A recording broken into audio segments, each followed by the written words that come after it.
भाई इधर सुनो ध्यान से सब लोग, किसी को इसके डाउट पूछने हो पूछ लो। मैं मेन इसकी करेक्शन बता देता हूं आपको। ठीक है, 102 में आपके पास मेरे हिसाब से आंसर बी आएगा, सेकंड आएगा। और कोई है 110 से पहले? 107, consider the following statement and mark the correct one. Phycomycetes are aseptate and conidia are absent. एस क्या करेक्ट पूछा है? Ascomycetes are septate, conidia are present, ये गलत है। बेसिडियोमाइस्ट्रीज हैव, ये तो सही है, 3 सही है। क्वेश्चन में इनकरेक्ट होना चाहिए था आंसर। हाँ मैं बात करता हूं, ठीक है। कंसीडर द फॉलोइंग 108,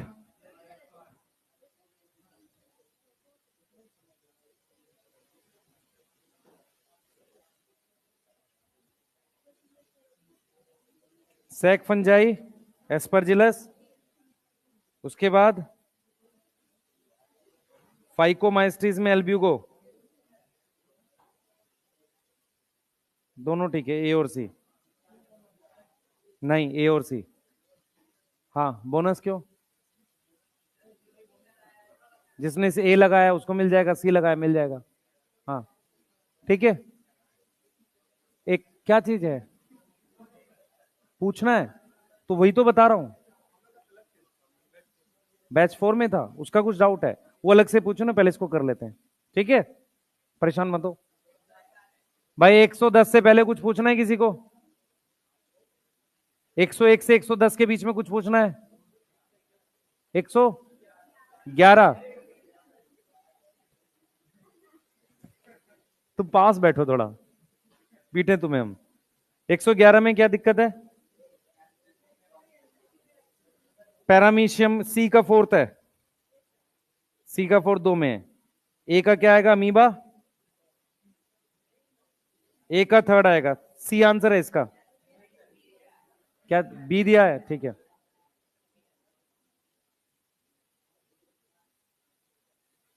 और बताओ, और बोलो बेटा जल्दी से। 124। Mitosis result in the production of diploid daughter cell with identical genetic complement. ठीक है, mitosis are the equational division is usually restricted to diploid cells only.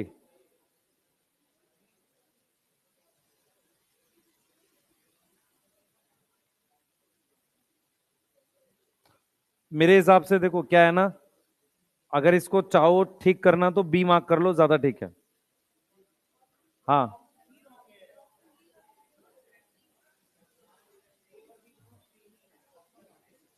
ए और बी सेम का है? अच्छा ऑप्शन रॉन्ग है, वाह।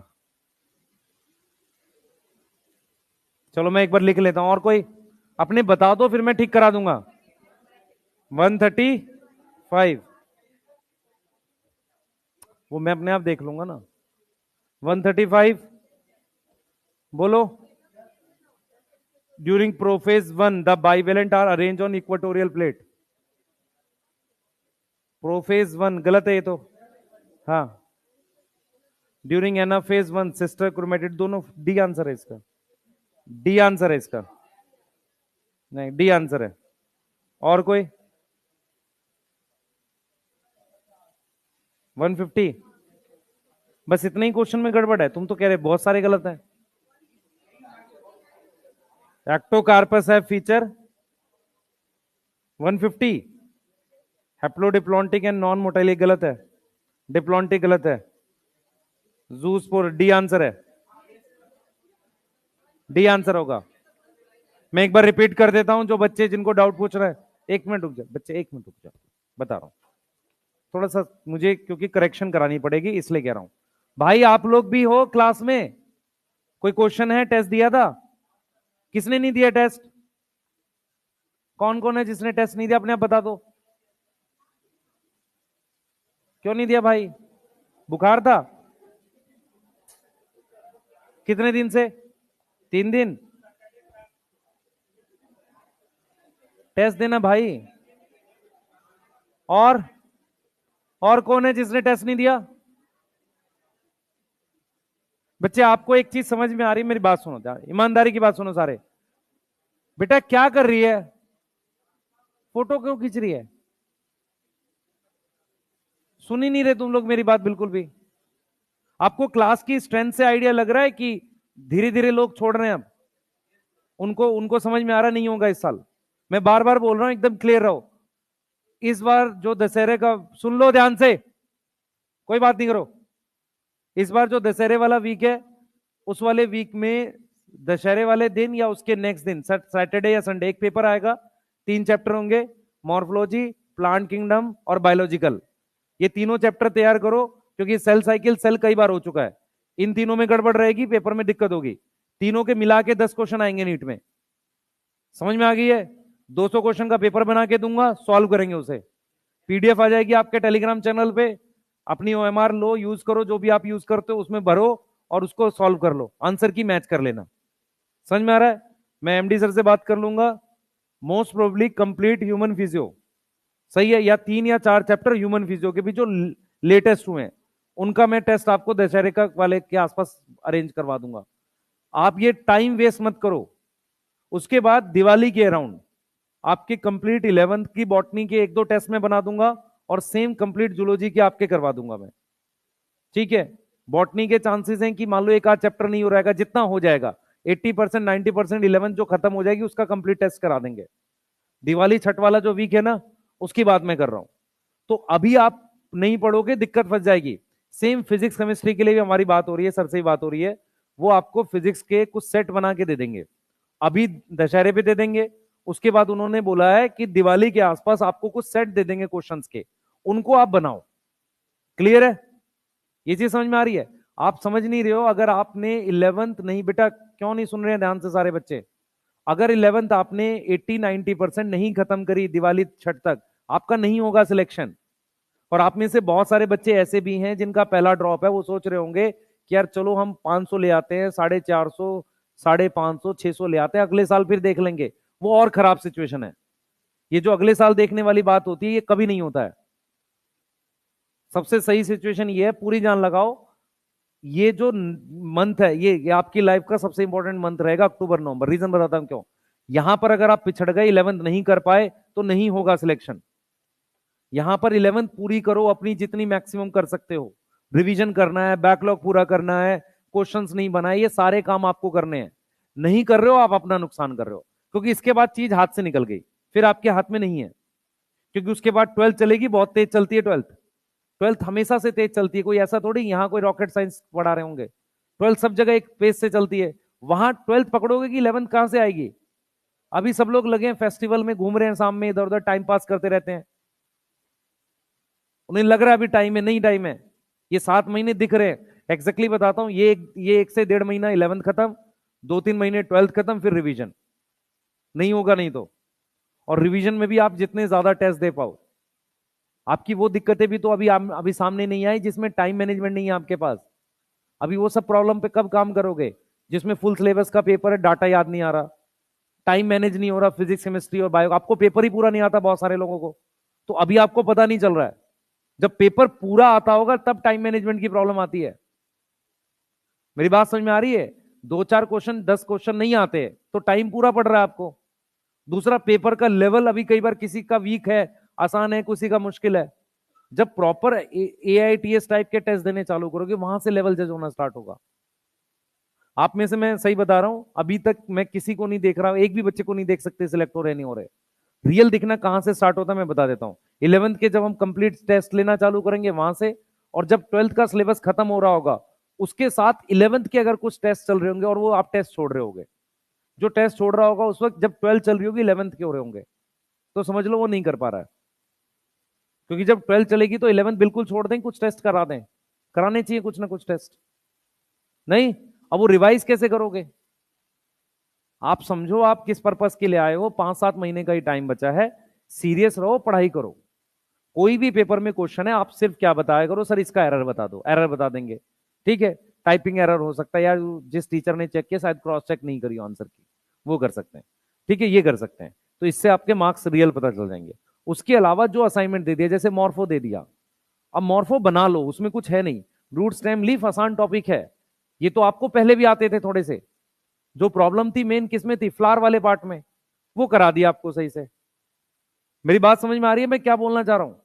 तो अपना कम से कम फोकस तो सही रखो, करना क्या है। आप पीछे चल छूटते जा रहे हैं बहुत सारे बच्चे, और उसको पता ही नहीं चल रहा है मैं पीछे छूट रहा हूं, पता भी चल रहा है तो कुछ कर नहीं पा रहा है। ठीक है, किसी का स्कोर आया है 690, 680, एक भी नहीं है,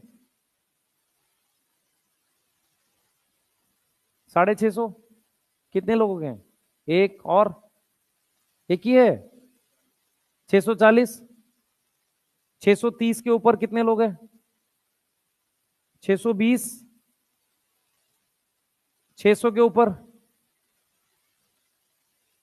क्या हो गया, कहां जा रहे हैं नंबर सब, कहां क्यों नहीं आ रहे, कितने हैं, 600 है, नंबर क्यों नहीं आ रहे भाई, क्या हुआ है, क्या दिक्कत है, वही तो पूछ रहा हूं।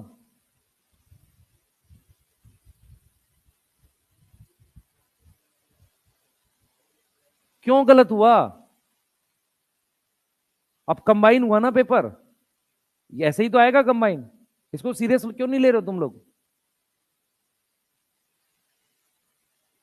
दिमाग खोल लो अपना सब लोग। कल तक मॉर्फो का सारा असाइनमेंट बना लेंगे, रूट स्टेम लीफ का जितना हो पाता है आज, ठीक है, कल मान लो खत्म कर रहे हैं, मान लेते हैं इसे, पर कोई भी ऐसा ना करे कि असाइनमेंट नहीं बना रहा है, क्योंकि आपको समझ नहीं आ रहा है, आप असाइनमेंट नहीं बनाओगे, बायो नहीं बनेगी वहां जाकर।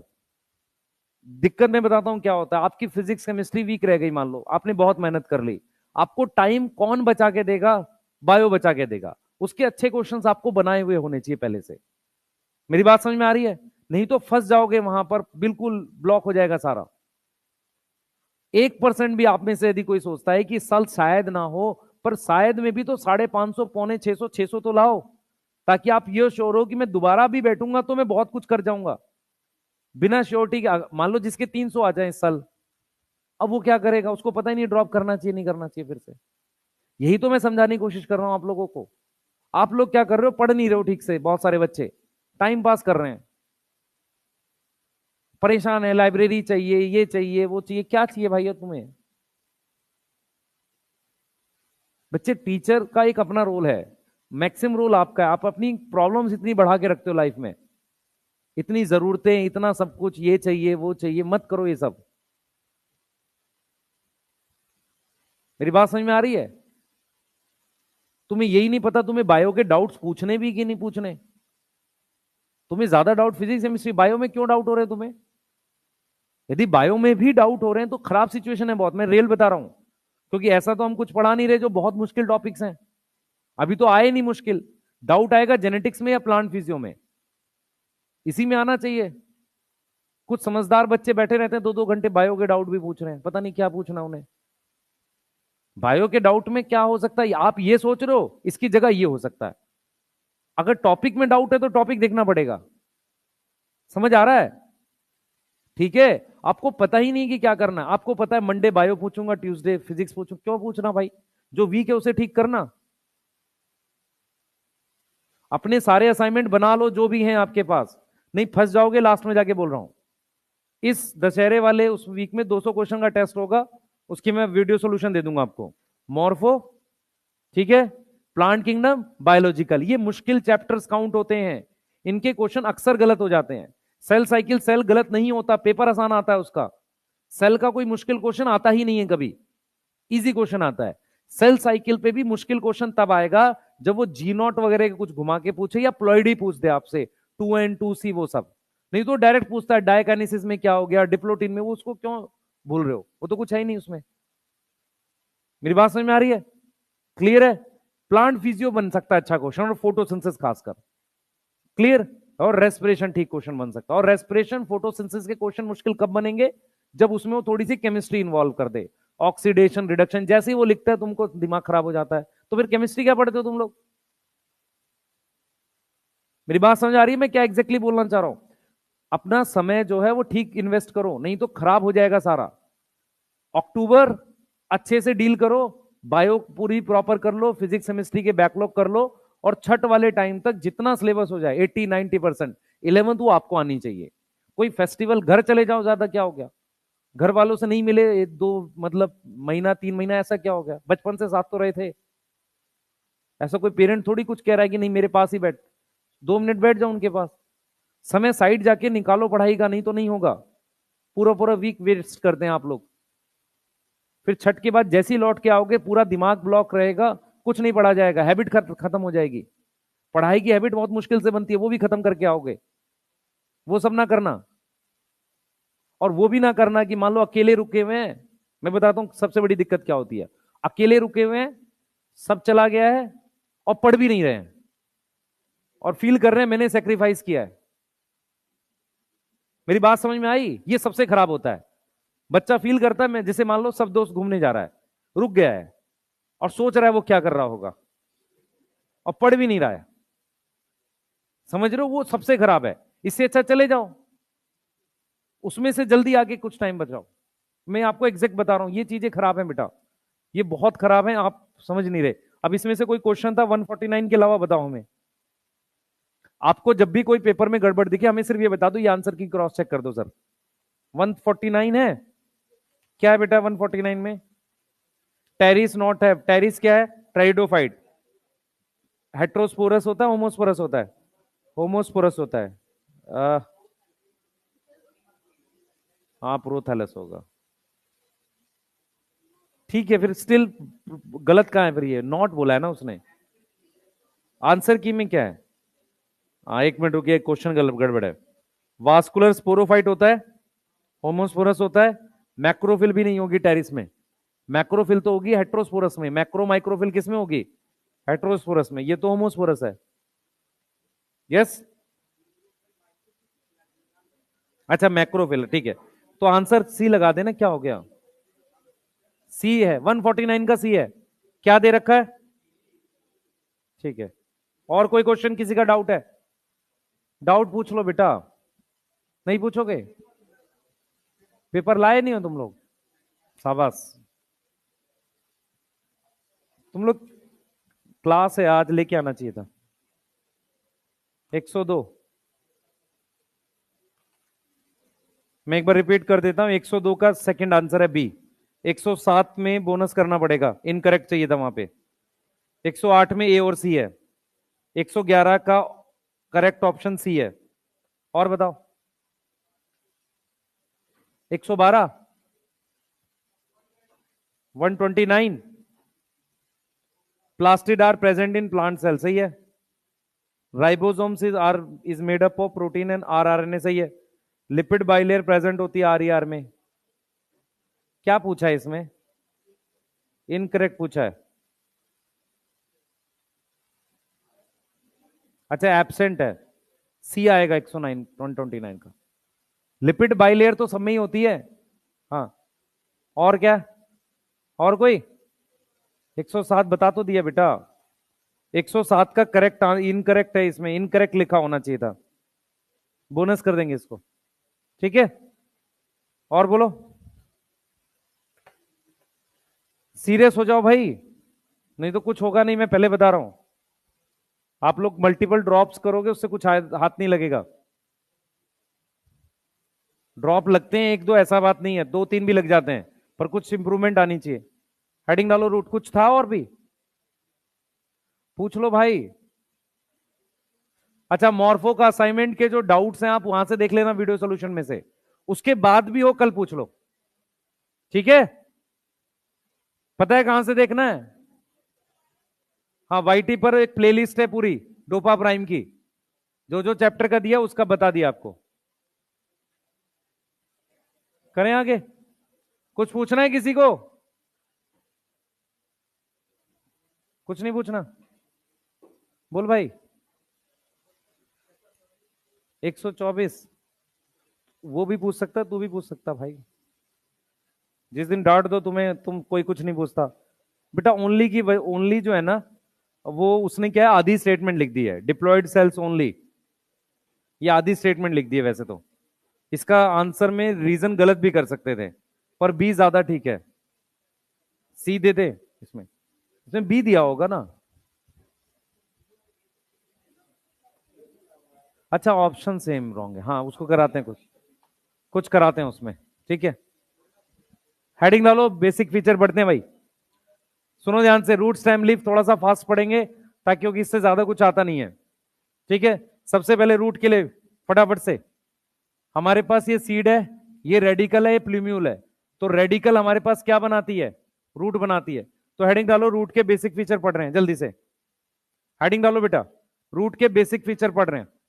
सबसे पहला फीचर क्या है रूट का, सबसे पहले डेवलप फ्रॉम रेडिकल, किससे डेवलप करती है, रेडिकल से डेवलप करती है। दूसरा फीचर, रूट क्या होती है बेटा, पॉजिटिव जियोट्रॉपिक होती है, ठीक है, और नेगेटिव फोटोट्रॉपिक होती है। इसका क्या मतलब है, लाइट से दूर जाती है, ग्रेविटी की तरफ जाती है। प्लीज बात ना करें, लाइट से दूर जाती है, ग्रेविटी की तरफ जाती है। तीसरी चीज जो बहुत इंपॉर्टेंट है, आप लोग मिस कर सकते हैं, रूट में नोड्स और इंटरनोड नहीं होते। नोड्स और इंटरनोड क्या होते हैं, एब्सेंट होते हैं। इससे क्या पता चलेगा, इससे यह पता चलेगा कि नोड से ब्रांच नहीं आती। मेरी तरफ ध्यान से देखो बेटा, आप लोग को शायद ये पता नहीं है, बहुत सारे बच्चों को। हमारे पास क्या होता है, रूट में जो ब्रांच आती है वो अंदर से आती है, स्टेम में जो ब्रांच आती है वो नोड के सरफेस से आती है, ऐसे।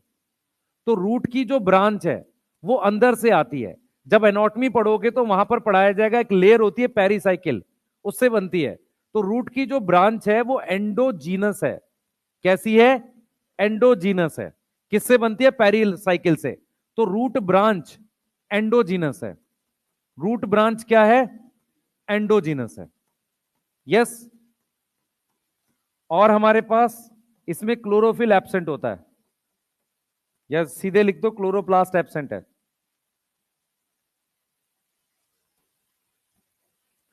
क्लोरोप्लास्ट एब्सेंट है, प्लास्टिड एब्सेंट है, क्लोरोप्लास्ट। क्योंकि कलरलेस प्लास्टिड रख सकते हो, कोई दिक्कत नहीं है, सही है। कलरलेस प्लास्टिड रख सकते हो, कोई दिक्कत नहीं है। आप क्या नहीं रखोगे, क्लोरोप्लास्ट नहीं रखोगे, क्लियर है, यस, ठीक है। बच्चे रूट स्टेम लीफ से क्वेश्चंस के चांसेस कम हैं, आएगा इजी क्वेश्चन आएगा, तो इसीलिए इसको जल्दी से करेंगे हम लोग। ये बेसिक फीचर हो गए। अब हम लोग एक टॉपिक पे डिस्कस करते हैं जिसे हम कहते हैं रूट सिस्टम। रूट सिस्टम क्या होता है बेटा, जमीन के नीचे रूट, उसकी branches, underground root, branches and root hair क्या बनाता है, known as root system, known as root system. ये हमारे पास दो टाइप का होता है, पढ़ा है आपने कभी, एक टैप रूट सिस्टम, ठीक है। दूसरा हम फाइब्रस ना लिख के एडवेंटिशियस लिखते हैं, दूसरा हम फाइब्रस ना लिख के क्या लिखते हैं, एडवेंटिशियस लिखते हैं, क्लियर है। एक टैप रूट सिस्टम होता है और दूसरा हम फाइब्रस की जगह एडवेंटिशियस लिखते हैं, बताऊंगा क्यों। तो पहला रूट सिस्टम है हमारे पास टैप रूट सिस्टम, और दूसरा रूट सिस्टम क्या है, adventitious root system. Root system क्या होता है, जमीन के नीचे, हाँ बेटा, जमीन के नीचे रूट, उसकी ब्रांच और रूट हेयर क्या बनाते हैं, रूट सिस्टम बनाते हैं। क्या बनाते हैं, रूट सिस्टम बनाते हैं, ठीक है, सही है। शूट और स्टेम में क्या डिफरेंस होता है, शूट और स्टेम में क्या फर्क होता है, हाँ, शूट होता है ऐसी स्टेम और ब्रांच जिस पर लीफ लगी हो, समझ आया।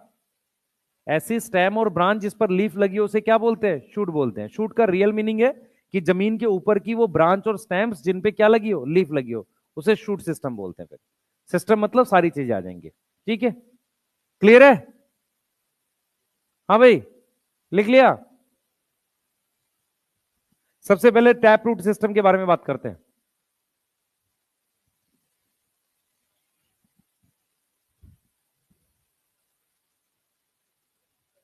हाँ बेटा बता, क्या चीज, कोरेलोइड रूट। वो है, एक्सेप्शन है। जमीन के ऊपर आ गई तो क्या हो गई? नेगेटिव जियोट्रॉपिक हो गई, नहीं, एक्सेप्शन है। नहीं तो रूट नॉर्मली जमीन के नीचे जानी चाहिए। लिख लिया सबने? लिख लिया? ठीक है, हेडिंग डालो टैप रूट सिस्टम। किस में होता है कौन बताएगा? डाइकॉट में। किस में होगा? डाइकॉट में। टैप रूट सिस्टम किस में प्रेजेंट होता है? डाइकॉट में। Present in dicot. इसमें होता क्या है? इसमें क्या होता है? सबसे पहले प्राइमरी रूट बनती है। प्राइमरी रूट किससे डेवलप होती है? डेवलप फ्रॉम, एनसीईआरटी लिखती है, develop from direct elongation of radical. Direct elongation of radical. Direct elongation of radical. Radical की डायरेक्ट इलोंगेशन से हमारे पास कौन सी रूट बनती है? कौन सी रूट बनती है? टैप रूट बनती है, सही है। तो डायरेक्ट इलोंगेशन ऑफ रेडिकल से हमारे पास टैप रूट बनती है। ठीक है, क्लियर? अब जरा ध्यान से सुनना, इधर देखो बेटा, ये आपके पास प्राइमरी रूट है, इससे बनती है सेकेंडरी रूट। एनसीईआरटी लिखती है कि प्राइमरी रूट रेडिकल से बनती है, सेकेंडरी रूट बनती है किससे? प्राइमरी रूट से, और उस पर फिर टर्शरी रूट बनती है या रूट्स ऑफ डिफरेंट ऑर्डर बनती है। तो हमारे पास क्या होगा? फ्रॉम प्राइमरी रूट हमारे पास क्या डेवलप करेगी? प्राइमरी रूट क्या डेवलप करेगी? सेकेंडरी रूट डेवलप करेगी, जो ग्रो करती है एंगल पे। एक एंगल पे ग्रो करती है, ग्रो एट एंगल, किसी एंगल पे ग्रो करती है। ठीक है, यहां तक समझ में आ रहा है? क्लियर?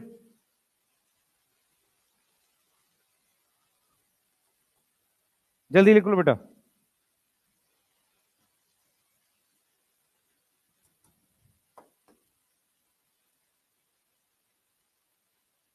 एनसीईआरटी ने इसको ऐसे लिखा है कि प्राइमरी रूट से सेकेंडरी रूट बनती है and roots of different order. Order का मतलब प्राइमरी से सेकेंडरी, सेकेंडरी से टर्शरी, ऐसे करके ये लिखना चाह रहा है वो। समझ आ रहा है बेटा? क्लियर है? ये वाली बात समझ में आ रही है?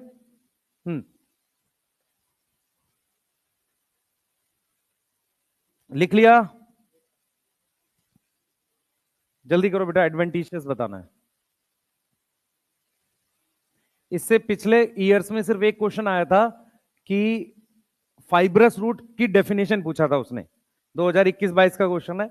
बेस ऑफ स्टेम से डेवलप करती है, यही क्वेश्चन आया था। बाकी इससे एज सच कुछ बहुत बनता नहीं है। लिख लिया बेटा सबने? देखो मैं क्या समझा रहा हूं, प्राइमरी रूट जो होती है हमेशा नीचे ग्रो करती है। प्राइमरी रूट जो होती है बेटा वो हमेशा नीचे ग्रो करती है, ऐसे जमीन में नीचे ग्रो करती है प्राइमरी, है ना? तो प्राइमरी रूट वर्टिकली डाउनवर्ड होती है, नीचे ग्रो करती है ग्रेविटी की तरफ। ऐसा क्यों होता है कि प्राइमरी रूट नीचे जाती है बाकी नहीं जाती? कौन बताएगा ये बात? प्राइमरी रूट नीचे की तरफ जाती है, बाकी एंगल्स पे जाती है, क्यों? प्राइमरी रूट को पानी चाहिए, सेकेंडरी को नहीं चाहिए? हाँ भाई, मंत्र से पढ़ रहे हैं, कोई बताओ तो सही। तो ऐसे निकल के भी तो ऐसे जा सकती थी। हाँ, कौन बताएगा? अभी तक आंसर तो मिला नहीं है। ठीक है, और नहीं, सबका होता है, सबका होता है। कोई बताओ, कोई लॉजिकल आंसर बताओ, मुझे वो वाले नहीं चाहिए।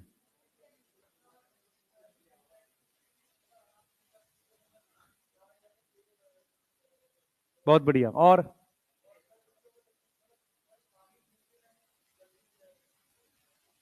ठीक है, अब मैं बताता हूं, थोड़ा सा मेरी भी सुनो। देखो मैं एक चीज समझाता हूं, अगर आप मेरी बात समझ पाओ तो। ध्यान सुनो बच्चे। हाँ भाई, कितने बच्चे इस बात को समझ पा रहे हैं? ये पेड़ है, ठीक है, यहां पर 3 मीटर की ऊंचाई पर एक मैंने निशान लगाया था। अब ये पेड़ बड़ा हो गया, वो निशान कितनी हाइट पर होगा? 3 पर, क्योंकि प्लांट यहां से बढ़ रहा है। समझ में आ रहा है? कोई ऐसा है कि निशान ऊपर चला गया? वो वहीं रहेगा। ठीक है, हाँ ठीक है। अब जरा ध्यान से सुनो, मैं क्यों बोल रहा हूं ये सुनो ध्यान से। एक्चुअल में क्या होता है, प्राइमरी रूट में यहां डिवाइडिंग सेल होते हैं, ठीक है। इन डिवाइडिंग सेल को प्रोटेक्ट करने के लिए रूट कैप होती है। ये जो रूट कैप होती है ना, ग्रेविटी की परसेप्शन, मतलब ग्रेविटी को फील करने का काम रूट कैप का होता है।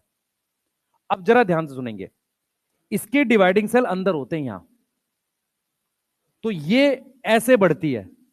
मतलब क्या हो, इसके डिवाइडिंग सेल यहां नहीं है। अगर यहां होते तो रूट कैप लगानी पड़ती, तो इसके पास डिवाइडिंग सेल कहां है? अंदर है। तो ये ऐसे बढ़ेगी, जैसे मान लो कोई चीज अंदर है तो अंदर से बाहर की तरफ खींच रहे हैं। और ये नीचे वाली कैसे बढ़ रही है? नीचे से बढ़ रही है। समझ आया? अगर ये नीचे से बढ़ रही है तो यहां यहां डिवाइडिंग सेल है, तो उसको प्रोटेक्ट कौन कर रहा है? Root cap. और रूट कैप ही ग्रेविटी फील कर सकती है। समझ आया मैंने क्या बोला? ये जो है इसके डिवाइडिंग सेल अंदर है। अंदर कौन सी लेयर है? एनाटॉमी में पढ़ोगे पेरीसाइकिल। पेरीसाइकिल डिवाइडिंग लेयर में कन्वर्ट हो जाती है, तो वो इसको बना रही है सेकेंडरी रूट को। अब इसका मतलब ये हुआ, इसका मतलब ये हुआ, इस पे रूट कैप तो है नहीं। अगर इस पे रूट कैप नहीं है तो ग्रेविटी परसेप्शन नहीं होगी। समझ आ गया? बात समझ आ गई? पर ये सब नहीं पूछेगा, मैं फिर बोल रहा हूं, इससे सुपरफिशियल क्वेश्चन आएंगे।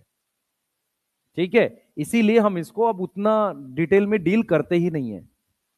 ठीक है, पर आपको एक लॉजिकल रीजन बता दिए कि ये नीचे क्यों ग्रो कर रही है, और ये अच्छा एंगल पे ग्रो करने का क्या फायदा, ये पानी की तरफ जाएगी।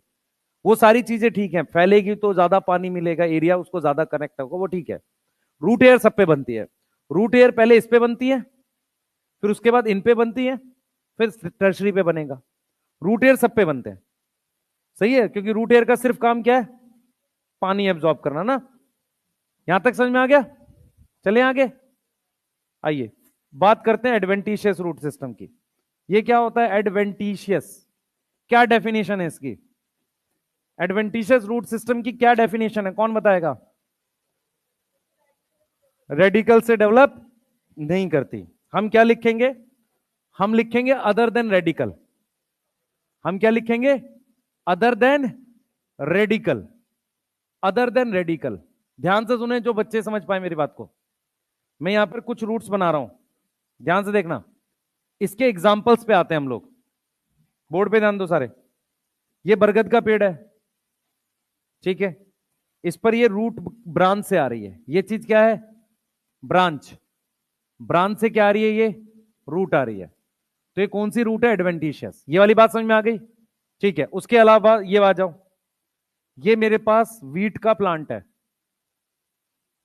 ये मान लो वीट का प्लांट है, उसकी लोअर वाली नोड पर इस तरीके से रूट आ रही है, ये एडवेंटिशियस है। ये कौन सी जगह है जहां से रूट आ रही है? नोड पर। देखो नीचे उसके अलग रूट है, फाइब्रस, उसकी बात नहीं कर रहा हूं, इसकी बात कर रहा हूं, जिसको हम कौन सी रूट बोलते हैं? स्टिल्ट। कौन सी रूट बोलते हैं? स्टिल्ट रूट बोलते हैं। ये वाली कौन सी होती है? प्रॉप। प्रॉप रूट इसका नाम है, लेकिन ये कैसी नेचर की है? एडवेंटिशियस, क्योंकि किससे बन रही है? सही है, रेडिकल के अलावा। उसके अलावा देखो बेटा, उसके अलावा क्या हुआ भाई?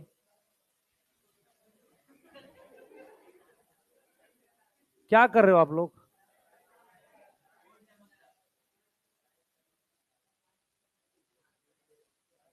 इधर देखो बेटा, इधर देखो। एक प्लांट होता है मॉन्स्टेरा।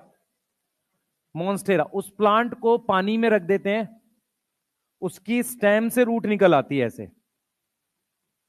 मेरी बात समझ में आ रही है? तो एनसीईआरटी ने इसके एग्जाम्पल क्या क्या लिखे हैं? वीट।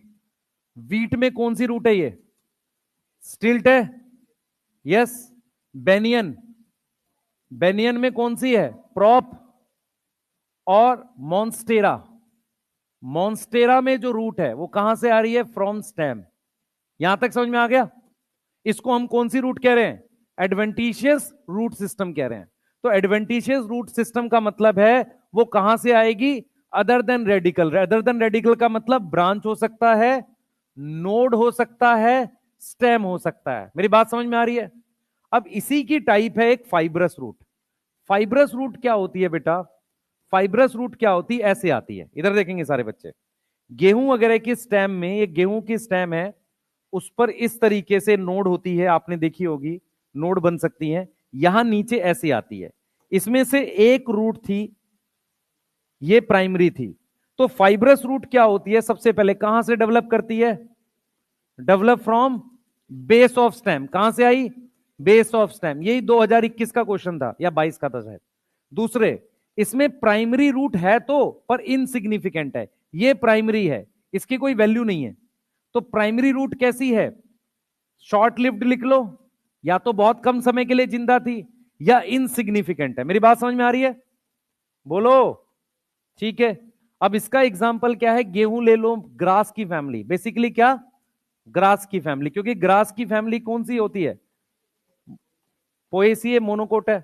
सबने प्याज के नीचे भी ऐसी रूट देखी होंगी, समझ में आ रहा है? प्याज के नीचे जो रूट है वो ऐसी होती है।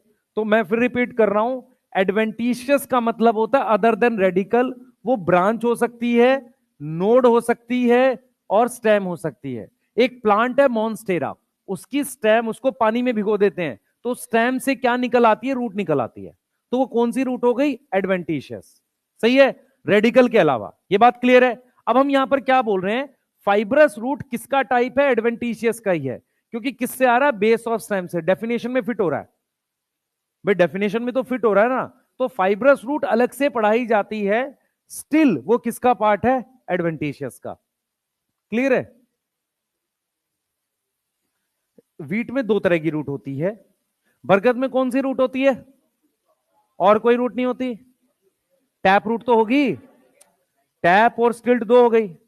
तो गेहूं में बेस ऑफ स्टेम से तो होगी होगी, सपोर्ट के लिए अलग से स्टिल्ट भी होती है। मेज में हम वीट ना लिख के यहां पे वो लिख सकते हैं, शुगर केन लिखेंगे ज्यादा, क्योंकि वीट छोटा पौधा होता है, उसको सपोर्ट नहीं चाहिए। सपोर्ट उसको चाहिए जो बड़े पौधे होते हैं, जैसे मेज हो गया। समझ में आ रहा है? शुगर केन थोड़ा बड़ा होता है ना, उनको सपोर्ट चाहिए। बैम्बू, उसमें भी होती है वाली रूट, स्टिल्ट रूट। क्लियर है? मेज, बैम्बू, शुगर केन, बड़े मोनोकोट। वीट का तो पौधा इतना सही तो होता है, उसको उतना सपोर्ट नहीं चाहिए। ठीक है? और जो गेहूं हम उगाते हैं वो कौन से वाला होता है? Semi dwarf variety. उसकी तो हाइट और कम है। नहीं? क्या फायदा होगा कम हाइट से? हाँ, बारिश उसमें हवा में गिरेगा नहीं। नहीं तो हवा में एक बार प्लांट गिर जाता फिर उठता नहीं है, वो खराब हो जाती है क्रॉप पूरी। ठीक है?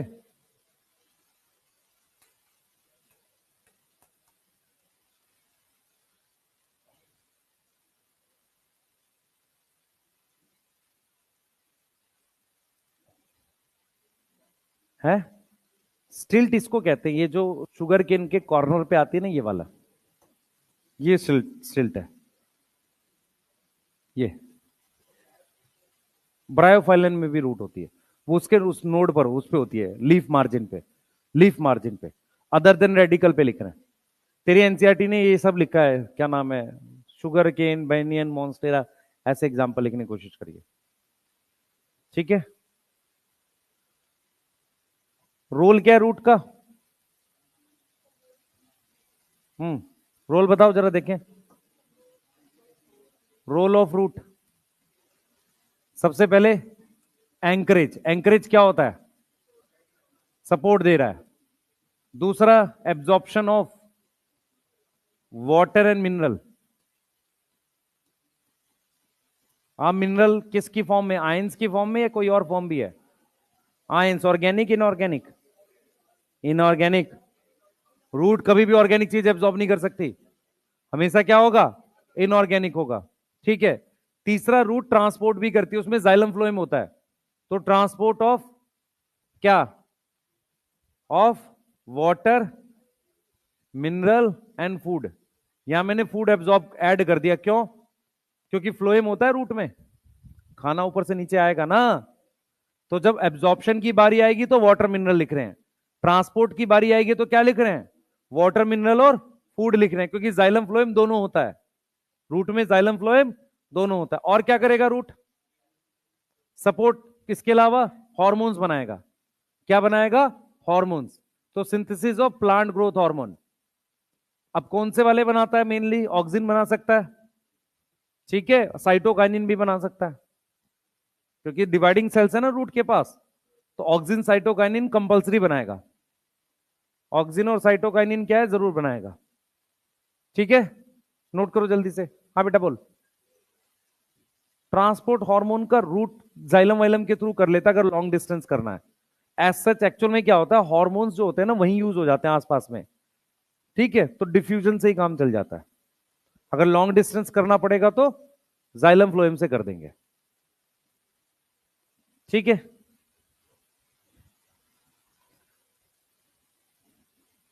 लीफ स्टेम रूट तीनों में हार्मोन्स बनते हैं, प्लांट हार्मोन्स। लीफ में डिवाइडिंग सेल्स होते हैं, हाँ या ना? है, लीफ में डिवाइडिंग सेल्स होते हैं, हाँ या ना? कहां होते होंगे? कहां होते हैं डिवाइडिंग सेल्स? हाँ, लीफ एक्चुअल में क्या है कि किसी भी लीफ के मार्जिन पर यहां पर डिवाइडिंग सेल्स होते हैं, तभी उसका साइज बढ़ता, नहीं तो लीफ का साइज कैसे बढ़ेगा? बिना डिवाइडिंग सेल के साइज कैसे बढ़ेगा लीफ का? तो डिवाइडिंग सेल सब जगह है, रूट स्टेम लीफ पे।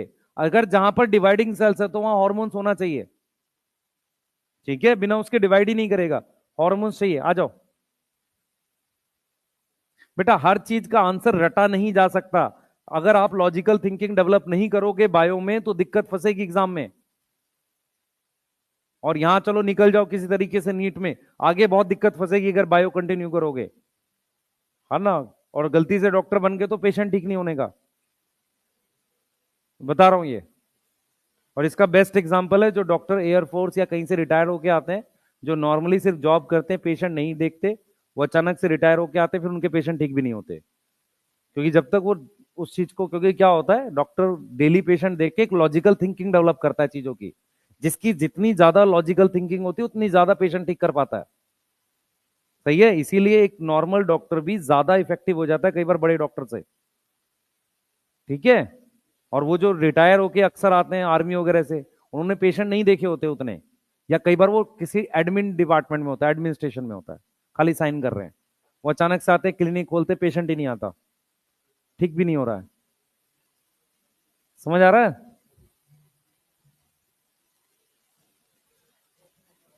हाँ बेटा बोलो। PGR plant growth regulator hormones, hormones hormones, PGR किसको कह रहे हैं? हाँ हार्मोन्स, हार्मोन्स बेटा, प्लांट ग्रोथ हार्मोन्स। आ जाओ हेडिंग ला लो, हम पढ़ रहे हैं इसका स्ट्रक्चर। हाँ बेटा जल्दी बता क्या कह रहा है, बोल बच्चे, लिख लिया? क्या पूछ रहे हो? क्या चीज? ग्राफ्टिंग? ग्राफ्टिंग? ग्राफ्टिंग टेक्निक तो स्टेम में होती है, रूट में थोड़ी होती है?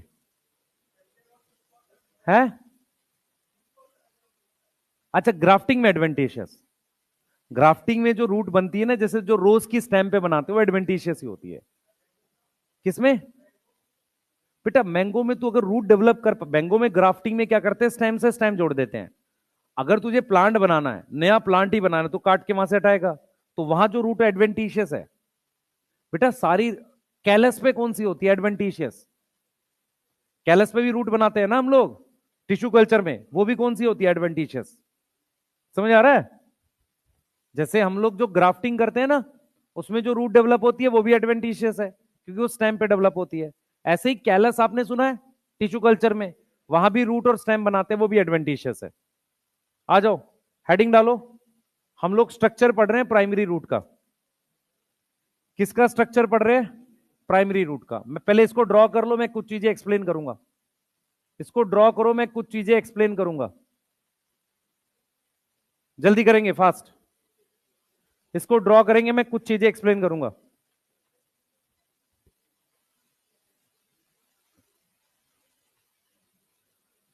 जल्दी लिख लो बेटा, इसको ड्रॉ कर लो, मैं चीजें एक्सप्लेन करूंगा।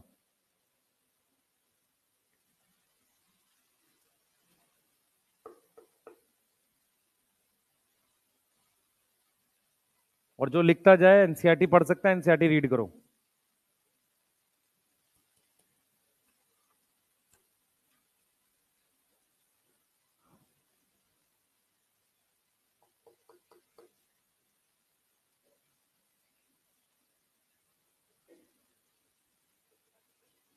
लिख लिया?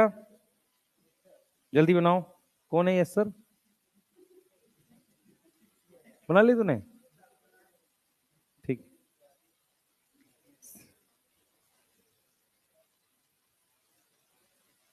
सिर्फ यस बोलते हैं हम, नहीं पढ़ते उड़ते नहीं हम लोग, सब जगह यस बोल देंगे।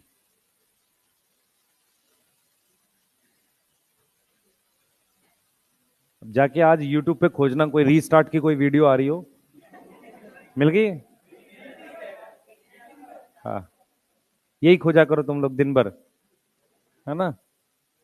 How to score 700 in 7 month.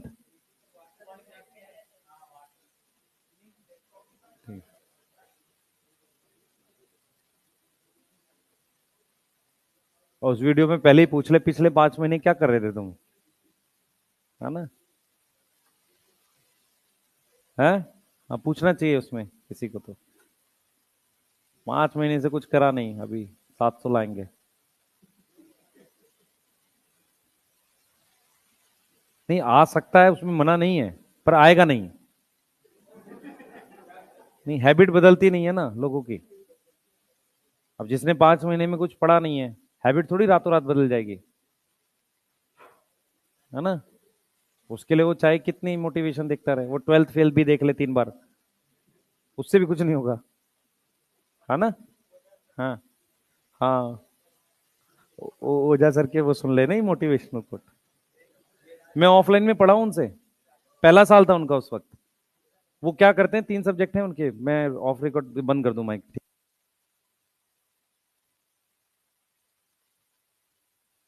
तो कोई क्या फर्क पड़ता है।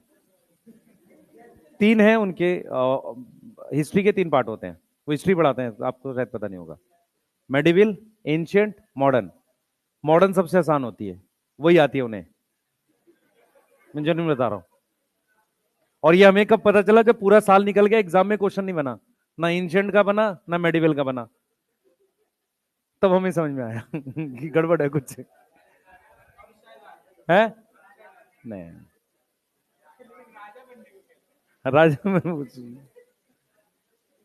मतलब जो फैन फॉलोइंग वहां थी ना उस वक्त, वो अच्छी थी, लेकिन किसी का सिलेक्शन नहीं हुआ, एक भी मेंस नहीं लिखा। समझ इस बात को, वो उसमें सुनने में बहुत अच्छा लगता है, वो लॉजिकल बात करते हैं, ठीक है, लेकिन एंशियंट और मेडिवल मुश्किल है। मेडिवल बहुत मुश्किल है, और ये एंशियंट तो और मुश्किल है। उसमें सब डेट्स वगैरह हैं और सब है, उसका कोई लॉजिकल वो नहीं बन रहा है। ठीक है, तो मॉडर्न आसान है, तो वो वही पढ़ाते थे। मॉडर्न वो है जो 1857 वाली जो है, 1757 से स्टार्ट करते हैं। चलो चलो बेटा, नेक्स्ट पढ़ते हैं। सबसे पहले क्या है इसके स्ट्रक्चर में, मैं जो जो चीजें बोलूंगा ध्यान से सुनना, फिर उसको लिखेंगे, ठीक है। बना लिया सबने? हाँ। सबसे पहले क्या है बेटा हमारे पास, ध्यान से सुनेंगे बेटा। सबसे पहला स्ट्रक्चर हमारे पास ये रूट कैप है, ध्यान से सुनना। रूट कैप, ध्यान सुनेंगे क्या क्या लाइन एनसीईआरटी लिखती है। सबसे पहला स्ट्रक्चर हमारे पास रूट कैप है, जो पहला स्ट्रक्चर है। रूट कैप किसको प्रोटेक्ट करता है? डिवाइडिंग सेल्स को, क्योंकि डिवाइडिंग सेल्स को एनसीईआरटी ने एक वर्ड यूज किया है, टेंडर एपेक्स। क्या वर्ड यूज किया है? Tender apex. टेंडर एपेक्स मतलब सॉफ्ट सेल्स हैं। टेंडर मतलब सॉफ्ट होता है, जैसे कोकोनट के लिए वर्ड यूज किया था उसने, टेंडर, TENDER, है ना। तो यहां पर क्या है, वो एनसीईआरटी बोल रही है कि टेंडर एपेक्स को प्रोटेक्ट करती है रूट कैप। रूट कैप के सेल्स परमानेंट होंगे, डिवाइडिंग होंगे? पहली बात, डिवाइडिंग सेल को रूट कैप प्रोटेक्ट कर रही है, तो खुद डिवाइडिंग क्यों होगा? समझ आ रहा है? सबसे पहले रूट कैप के सेल्स परमानेंट है, उसकी शेप थिम्बल शेप है, इसे थिम्बल कहते हैं। क्या वर्ड यूज करते हैं? थिम्बल। इसकी शेप थिम्बल शेप है। रूट कैप के सेल्स कैसे हैं? डिवाइडिंग नहीं, परमानेंट सेल्स हैं। तीसरी बात, रूट कैप प्रोटेक्ट करती है किसको? प्राइमरी रूट को। सेकेंडरी रूट में और ऐसे प्लांट्स में जो पानी में ग्रो करते हैं उनमें रूट कैप नहीं होती। सेकेंडरी रूट में क्यों नहीं होती आपको बता दिया था, रूट अंदर से ग्रो कर रही है। मेरी बात समझ में आ रही है? और कहां रूट कैप नहीं होती? पानी में जो प्लांट होते हैं, क्योंकि पानी में रूट जो है उसको उतनी हार्श कंडीशन नहीं मिल रही है। मिट्टी में सॉफ्ट सेल्स है ना, वो उनको बचाने के लिए रूट कैप होती है। ये बात समझ में आ रही है? सही है। लिखना चालू करेंगे। सबसे पहले रूट कैप डिक्टेट कर सकता हूं मैं? लिख लोगे भाई?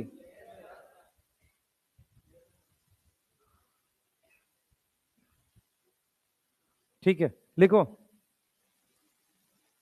लिखो। सबसे पहले लिखो रूट कैप के लिए, लिखो thimble shape. Thimble, THIMBLE, thimble shape. ठीक है। प्रोटेक्ट, कॉमा करके लिखो protect dividing cells. Protect dividing cells. Protect dividing cells. Dividing cells के ब्रैकेट में लिखो टेंडर एपेक्स। क्या लिखोगे? Tender apex.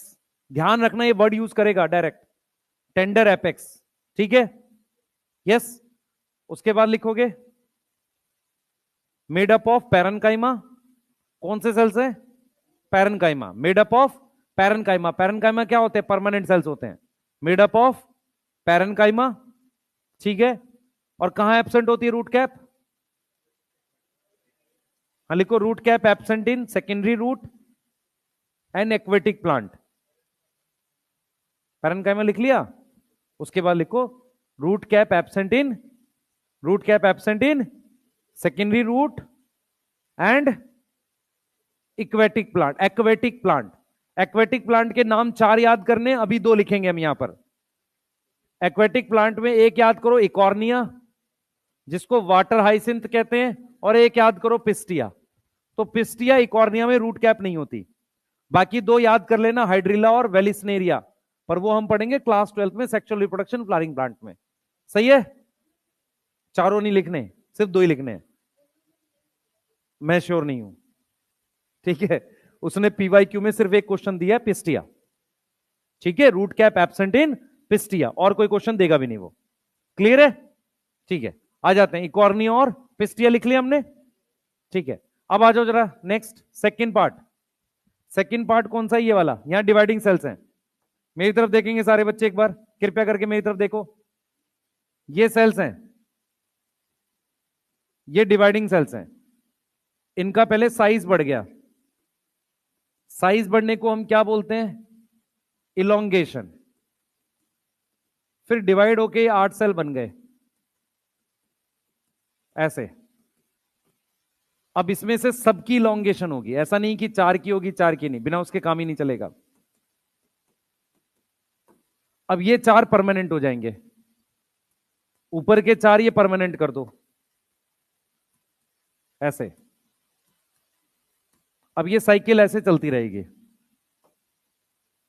ये 4 सेल है, ये वाले 4, फिर साइज बढ़ा, मतलब फिर डिवाइड करे, उसमें से 4 फिर परमानेंट हो गए। ये वाले सेल्स कैसे हैं? परमानेंट है। मेरी बात समझ में आ रही है? ये वाले सेल क्या है? डिवाइडिंग है। तो मेरे को क्या बात समझ में आई सुनना, मैं 4 सेल से 8 बना रहा हूं, ठीक है। 8 सेल की लेंथ बढ़ रही है, उसके बाद उसमें से 4 परमानेंट हो जा रहे हैं और 4 फिर डिवाइड कर रहे हैं, ठीक है। फिर दोबारा 8 सेल बने। तो एग्जैक्टली सेल्स का नंबर कौन सी रीजन में बढ़ रहा है? जो सेल्स परमानेंट है। मेरी बात समझ पा रहे हो मैं क्या बोल रहा हूं? रूट में आपके पास क्या क्या रीजन होता है सुन लो। ये प्राइमरी रूट का स्ट्रक्चर है। सबसे नीचे हमारे पास रूट कैप होती है। रूट कैप के जस्ट ऊपर डिवाइडिंग सेल्स होते हैं। उसके जस्ट ऊपर सेल्स होते हैं जिनकी लेंथ बढ़ रही है। जिनकी क्या हो रही है? लेंथ बढ़ रही है। अब मैं आपको ये समझाने की कोशिश कर रहा हूं, जिनकी लेंथ बढ़ रही है वो सेल्स फिर क्या हो जाते हैं? परमानेंट हो जाते हैं। वो सेल्स क्या हो जाते हैं? परमानेंट हो जाते हैं। तो जैसे ये वाले सेल्स हैं, इन वाले सेल्स को आप कहोगे इलोंगेशन हो रही है, ये डिवाइड कर रहे हैं। अब ये वाले सेल्स परमानेंट हो गए, ये डिवाइड करके फिर 8 सेल बनाएंगे, उसमें से ऊपर वाले सेल परमानेंट हो गए, नीचे वाले फिर डिवाइड करेंगे। तो एग्जैक्टली सेल्स का नंबर परमानेंट का बढ़ रहा है, डिवाइडिंग और इलोंगेशन के सेल्स का नंबर क्या रहेगा? कांस्टेंट रहेगा। मेरी बात समझ में आ रही है नहीं? भाई 3 पर्सन लाइन से खड़े हैं यहां पर, 1 2 3। इसने इसने इसको सामान दिया, इसने इसको दिया और इसने यहां रख दिया, तो यहां सामान बढ़ेगा ना जहां रख रहे हैं। समझ आ रहा है मैं क्या बोल रहा हूं? किसी गिवन टाइम पर देखोगे तो मान लो इसने इसको 2 चीज इसको मिली, 2 इसने इसको पास कर दी, और ये 2 चीज यहां रख रहा है। यहां बढ़ते बढ़ते चीज बढ़ती चली जाएगी, लेकिन गिवन टाइम पर इस पर तो 2 2 ही दिखेगा। समझ आया मैं क्या बोलना चाह रहा हूं? मैं कह रहा हूं 3 लोग खड़े हैं, एक के पास कोई 2 चीज है, किसी ने दी, 2 से फिर उसने आगे किसी को पास की, फिर उसने आगे वहां रख दी किसी तीसरे ने, तो उस उधर ही तो चीज बढ़ेगी ना। गिवन टाइम पे तो उस पे 2 2 ही दिखेगा। ऐसे ही क्या होता है, मेरे पास सेल्स हैं, पहले मान लो 4 सेल्स हैं, सबकी लेंथ बढ़ेगी, सब डिवाइड करेंगे, उसमें से ऊपर वाले सेल्स क्या हो जाएंगे, परमानेंट, नीचे वाले सेल फिर ग्रो करके डिवाइड करेंगे। तो किसी गिवन टाइम पर हमारे पास सेल्स क्या दिखेगा, एक तो डिवाइड हो रहे होंगे, एक इलोंगेट हो रहे होंगे, एक परमानेंट हो रहे होंगे। अब दूसरी चीज, कौन सा डिवाइड कर रहा है, ऊपर वाला या नीचे वाला? नीचे वाला। ये तो डिवाइड नहीं कर रहा, परमानेंट हो रहा है, तो इसलिए ये वाली जोन बन जाएगी इलोंगेशन, ये वाली कौन सी बन जाएगी, डिवीजन। अब इसके ये वाले सेल परमानेंट हो गए, अब ये परमानेंट हो रहे हैं, तो इसके ऊपर क्या आ जाएगी, मैचुरेशन। मेरी बात समझ में आई? अब कुछ सवाल जो आपके गलत हो सकते हैं नीट में, वो सुन लो। कौन सी जोन सबसे बड़ी होती है, मैचुरेशन। कौन सी जोन सबसे बड़ी होती है, मैचुरेशन। मैचुरेशन जोन कौन से जोन है, जिसके सेल्स परमानेंट है, जिसके सेल्स क्या है, परमानेंट, जिसमें पैरेनकाइमा, कॉलेनकाइमा, स्क्लेरेनकाइमा सेल्स हो सकते हैं, जाइलम फ्लोएम हो सकता है। इलोंगेशन और मेरिस्मेटिक में जाइलम फ्लोएम नहीं होगा, क्योंकि सेल्स या तो डिवाइड कर रहे हैं या लेंथ बढ़ रही है, अभी परमानेंट नहीं हुए। तो अगर आपसे पूछा जाए कि कौन सी जोन में जाइलम फ्लोएम होता है, मेरिस्मेटिक, इलोंगेशन या मैचुरेशन में, मैचुरेशन में। बात समझ में आ रही है?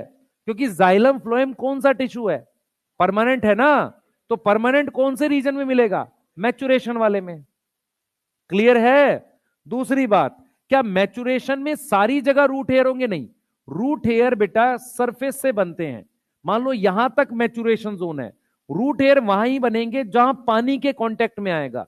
रूट हेयर बिना पानी के कांटेक्ट में आए बनते ही नहीं है रूट में।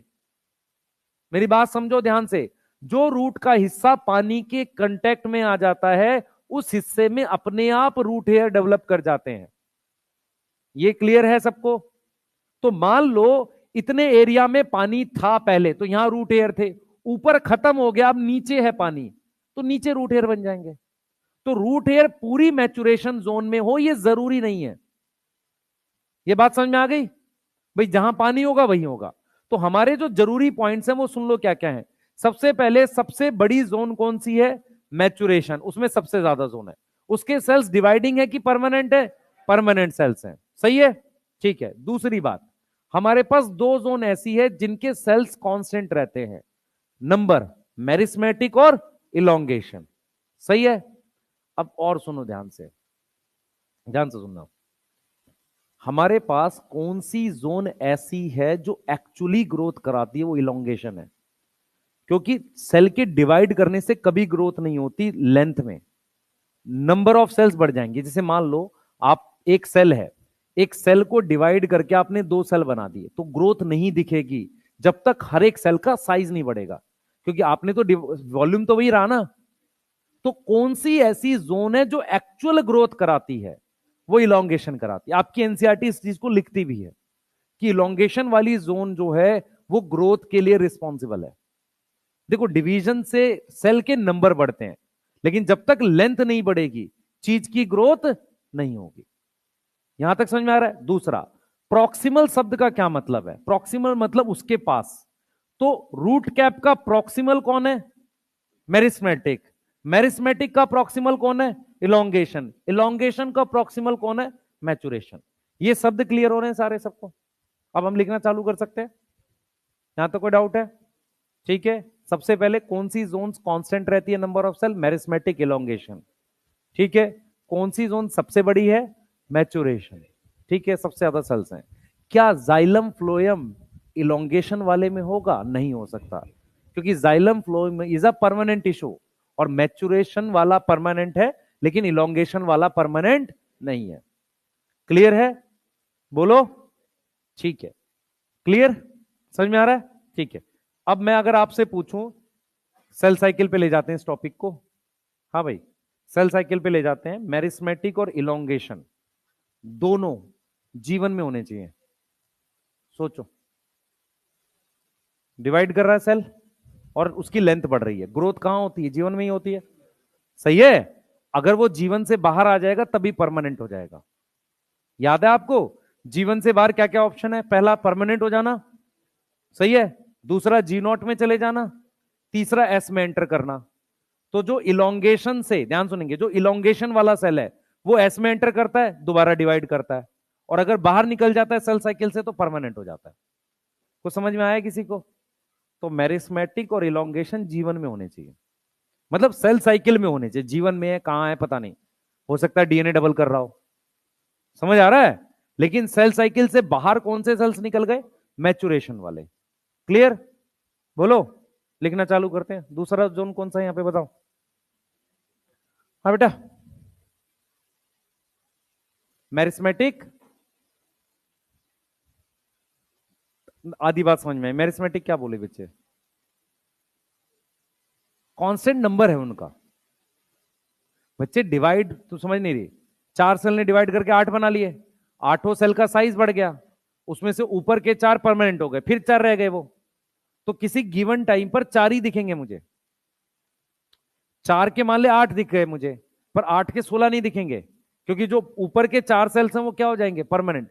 इसीलिए मैं आपको समझाने की कोशिश कर रहा हूं, दो रीजन के सेल्स कांस्टेंट रहते हैं, मेरिस्मेटिक और इलोंगेशन के। बढ़ते किसके हैं? मैचुरेशन के। ये मैं कह रहा हूं। ठीक है, लिखना चालू करेंगे। सबसे पहले लिखो भाई।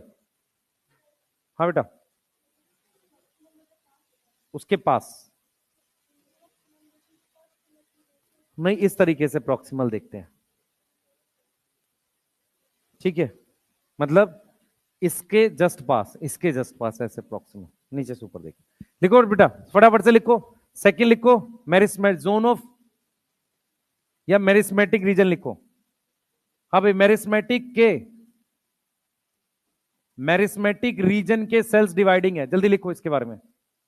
मेरिस्मेटिक रीजन सेल्स डिवाइडिंग है, डिवाइडिंग सेल के फीचर लिखेंगे। मेरिस्मेटिक रीजन सेल्स क्या है? डिवाइडिंग है। फीचर लिखो डिवाइडिंग सेल के। हाँ बेटा,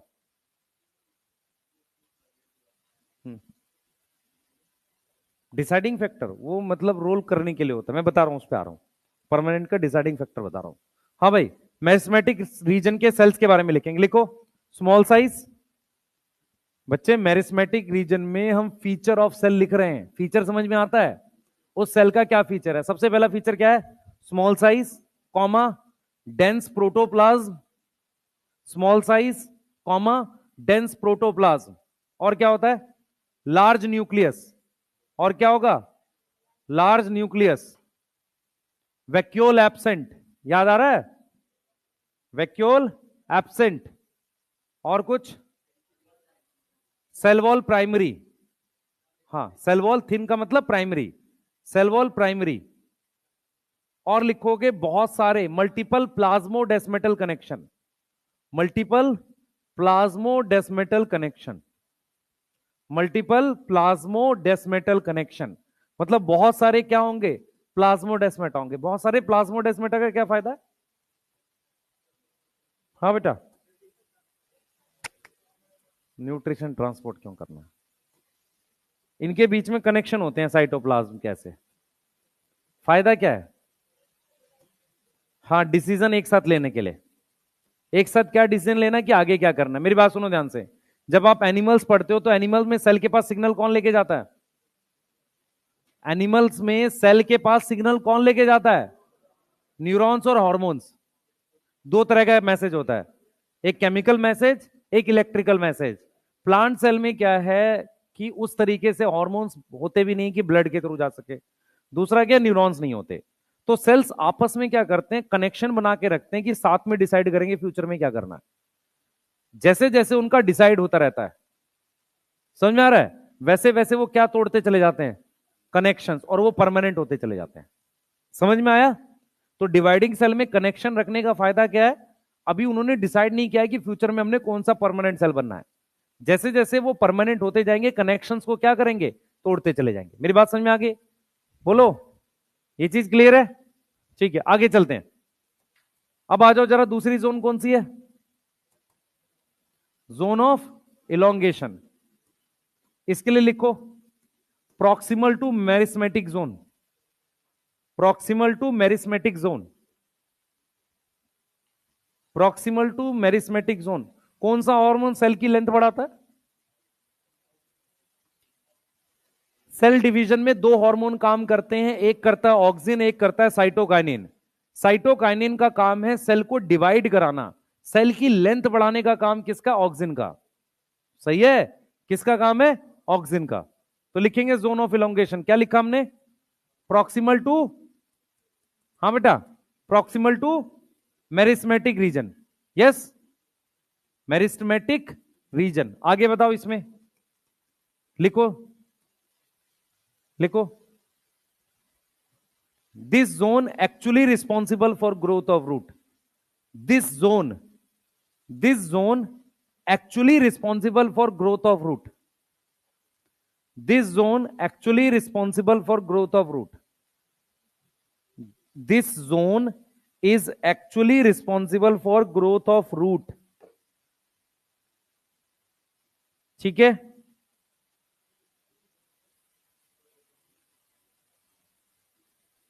यहां तक समझ में आ रहा है?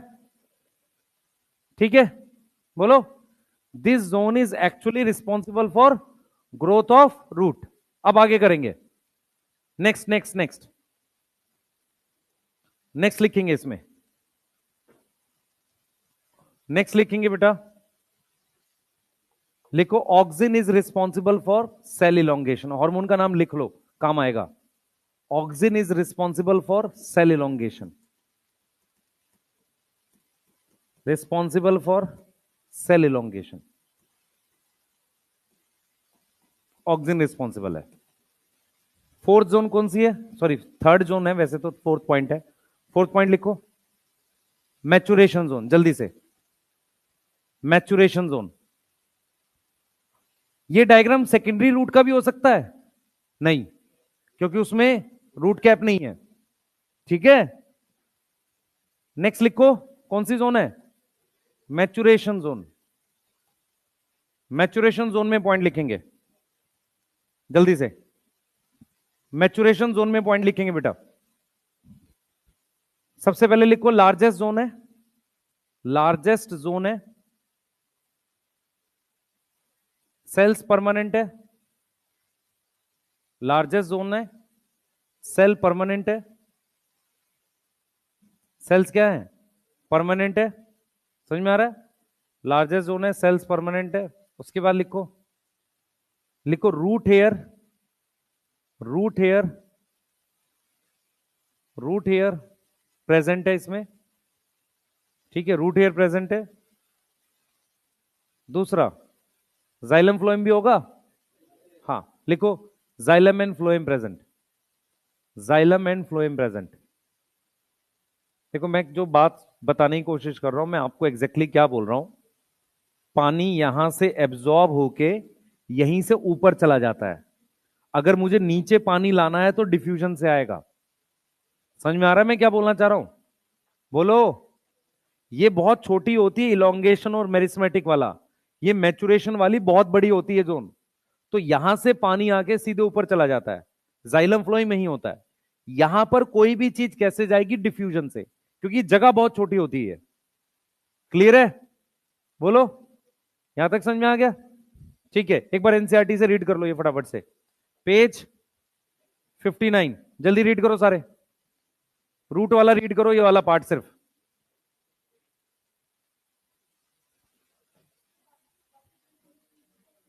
है रूट कैप, रूट हेयर नहीं होता बेटा। रूट हेयर परमानेंट सेल का फीचर है। तो परमानेंट सेल किस में मिलते हैं? मैचुरेशन में। यस, पढ़ो भाई जल्दी से, एक ही पैराग्राफ पढ़ना है आपने सिर्फ। है क्या बोल रहा है? अच्छा, ज्योमेट्रिक अर्थमेटिक। रूट में, रूट में कौन सी होगी? ज्योमेट्रिक होगी, अर्थमेटिक होगी? है अर्थमेटिक होगी। वो करेंगे बेटा, जैसे 4 सेल है ना, 4 में से 2 परमानेंट हो जाए, 2 डिवाइड करें, उसे अर्थमेटिक कहते हैं। चारों सेल डिवाइड करें तो ज्योमेट्रिक कहते हैं। उसकी इक्वेशन वगैरह देखेंगे प्लांट ग्रोथ में। है क्या थे? थिम्बल शेप का नाम है बेटा। फिंग हाँ, थिम्बल एक शेप है यहां पर, इस तरह की कुछ, जैसे जो फिंगर को कोई चीज कवर करती है ना, वैसी शेप को थिम्बल शेप कहते हैं। हाँ, अगर आप ध्यान से देखोगे उसने इलोंगेशन को ग्रोथ के लिए रिस्पॉन्सिबल लिखा है। अगर आप ध्यान से पढ़ोगे ना तो वो इलोंगेशन वाले को लिख रहा है। हाँ, नहीं तो क्वेश्चन गलत करके आओगे आप। रूट की ग्रोथ इलोंगेशन वाली जोन कराती है।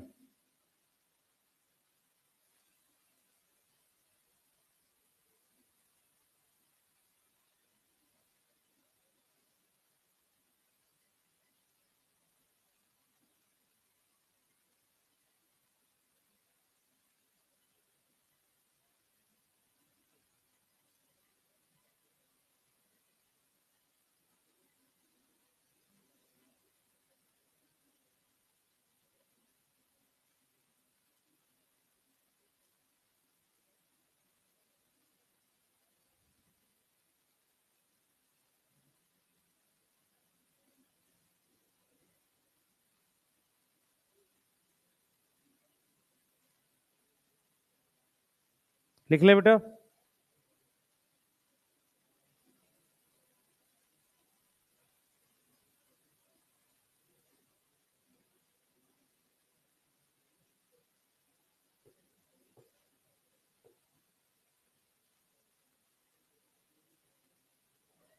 हाँ बच्चे, हाँ बेटा।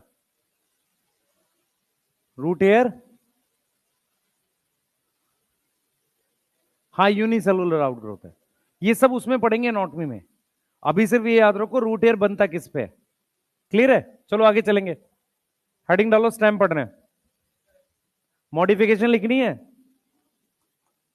लिखना चाहो लिख लो, वैसे कट गया है सिलेबस से। टेबल बना लो बस। अरे टेबल बना लो बस भाई। है? अरे भाई टेबल बना ले, कोई बात नहीं।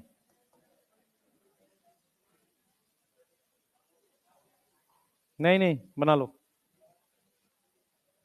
वो क्या करेगा, होमोलोगस एनालोगस पे पूछ देगा उसको ले जाके। हाँ, ये क्वेश्चन इसके होमोलोगस एनालोगस के भी बनते हैं।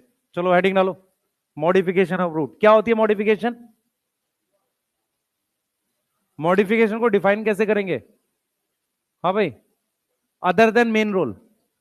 अगर किसी मॉडिफिकेशन को डिफाइन करना है तो क्या लिखोगे? Other than main role. Yes. तो आपके पास 3 चीजों की मॉडिफिकेशन होती है। सबसे पहले होती है स्टोरेज की, फिर होती है सपोर्ट की, और फिर होती है रेस्पिरेशन की। यही 3 तुम्हारे सिलेबस में थी पहले भी। सबसे पहले हमारे पास टैप रूट की मॉडिफिकेशन कौन है? Tap root. टैप रूट की मॉडिफिकेशन स्टोरेज के लिए कौन कौन है? रेडिश, टर्निप और कैरेट। यस, ठीक है। एडवेंटिशियस में आ जाएगा स्वीट पोटैटो और एस्पेरेगस। हाँ भाई, एस्पेरेगस मोनोकोट है डाइकोट है? मोनोकोट। कौन सी फैमिली थी? लिलिएसी। याद आ रहा है? ठीक है। हाँ, ठीक है, आगे आ जाओ। बेनियन में सपोर्ट रूट्स कौन सी हैं? Prop root. प्रॉप रूट क्या देगी सपोर्ट? शुगर केन में स्टिल्ट रूट। किसी को पता है? स्टिल्ट रूट बताई थी अभी, नोट से आती यहां से। स्टिल्ट रूट। अब जरा ध्यान से सुने बच्चे, अब सुनो मेरी बात, सुनो सब लोग। रूट पानी एब्जॉर्ब करती है, ध्यान सुनेंगे। रूट पानी एब्जॉर्ब करती है। वाटर लॉगिंग में प्लांट मर जाता है कई बार। अभी जैसे बाढ़ बाढ़ आएगी तो प्लांट सूख जाता है जब पानी ज्यादा होता है। रीजन? हवा से क्या करना है हमें? उससे नुकसान क्या क्या हो रहा है? कौन बताएगा? भाई मेरी भी सुन लो, तुम पीछे बात कर रहे हो। बता क्यों सूख जाता है प्लांट? पता नहीं। पानी से सूख क्यों जाता है प्लांट? सूखना नहीं चाहिए ना। ऑक्सीजन नहीं मिले, उससे क्या हुआ? आयन एब्जॉर्ब नहीं होता। यस, अब सुनो ध्यान से, मैं जो आपको समझा रहा हूं। मिट्टी के अंदर तीन चार चीजें होती हैं। सबसे पहले होते हैं सॉइल के पार्टिकल, दूसरा होता है उसमें हवा, तीसरी चीज होती है उसमें ऑर्गेनिक मैटर वगैरह। सही है? समझ में आ रहा है? और चौथा होता है उसमें पानी। अगर जहां पर हवा है वहां पानी भर जाए तो रूट रेस्पायर नहीं कर सकती, रूट को ऑक्सीजन नहीं मिलेगी।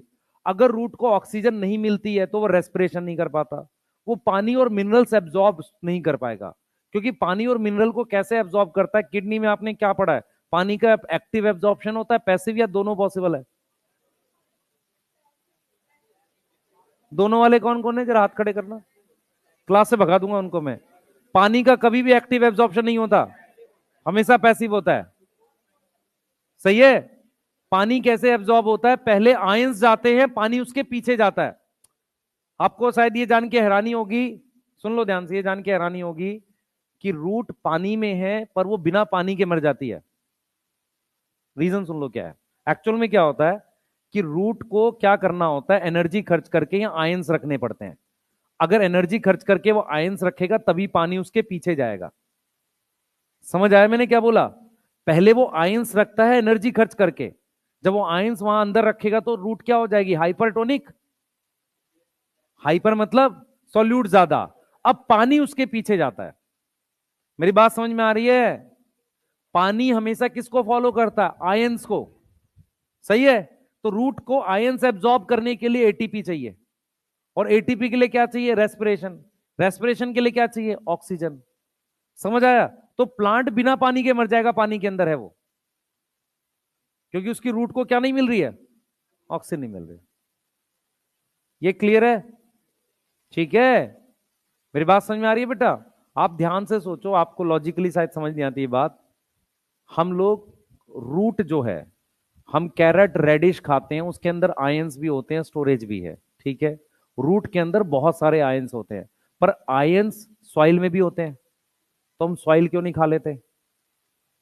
पर क्योंकि सॉइल में उसकी कंसंट्रेशन बहुत कम है, रूट में उसकी कंसंट्रेशन ज्यादा है, तभी वो पानी खींच पाती है। ठीक है? ऐसी मिट्टी जिसमें नमक ज्यादा है उसमें प्लांट पानी नहीं खींच पाएगा। समझ आ रहा है? सही है? बोलो। इसका बेस्ट एग्जांपल है यूरिया। यदि यूरिया खेत में छिड़कने की बजाय जाना तो रूट में ही है, प्लांट की रूट के पास डाल दो, सुबह तक प्लांट मर जाएगा। रीजन? क्योंकि यूरिया हमने खेत में डाला है तो वो खेत में सब जगह बराबर फैल गया। हमने क्या किया? इस प्लांट के रूट के पास डाल दिया, यहां नमक ज्यादा हो गया, उसने पानी निकाल दिया रूट में से, प्लांट मर जाएगा। करके देख लेना। ठीक है? अगले दिन ऐसे गिरा हुआ मिलेगा प्लांट। हाँ, पता होगा आप लोगों को ये बात। तो छिड़कते हैं प्रॉपर है। क्या चीज? येलो हो जाएगा, उससे पहले मर जाएगा, गिर जाता प्लांट। करना नहीं है सब भाई। अब मैं जो बता रहा हूं वो सुनो ध्यान से। हमारे पास ये रेस्पिरेटरी रूट होती है, इसका नाम होता है न्यूमेटोफोर। न्यूमेटो का मतलब होता है खोखला या जिसपे छेद है। ऐसी बोन होती है किसके पास? बर्ड्स के पास न्यूमेटिक बोन्स होती हैं। सही है? वहीं से वर्ड लाए। फोर शब्द का मतलब क्या होता है? बियरिंग। न्यूमेटो मतलब छेद, तो इसको कहते हैं रेस्पिरेटरी रूट। इसका एग्जाम्पल क्या है? राइजोफोरा। क्या एग्जाम्पल है? राइजोफोरा। नोट करो जल्दी से बच्चे। आपका सबसे इंपॉर्टेंट चैप्टर्स काट दिए उन्होंने, ट्रांसपोर्ट इन प्लांट और मिनरल न्यूट्रिशन। मिनरल नहीं काटना था, ट्रांसपोर्ट तो समझ में आता नहीं, काट दो। मिनरल नहीं काटना था, मिनरल से बहुत सारी चीजें हैं जो आपके पास से हट गई है। ऐड नहीं करेंगे अब वो, सिस्टम में मक्कारी बहुत है बेटा, कोई दिक्कत नहीं। चलो करो जल्दी से। अब डाइजेशन क्यों काटा पता नहीं। हाँ, हाँ बेटा, मार्शी एरिया में भी होगा। यस, ये कहां मिलेंगे? मार्शी एरिया और जहां सॉल्ट ज्यादा है। मार्शी एरिया और जहां क्या है? सॉल्ट एक्सेस है। आ जाओ बेटा फटाफट से स्टेम देखते हैं। लिख लो बेटा, स्टेम देखेंगे फटाफट से।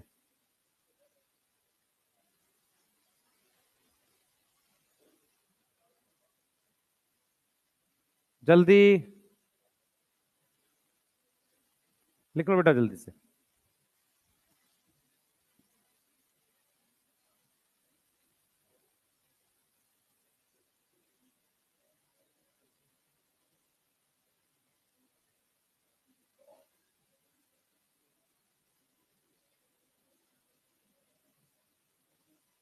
लिख लिया?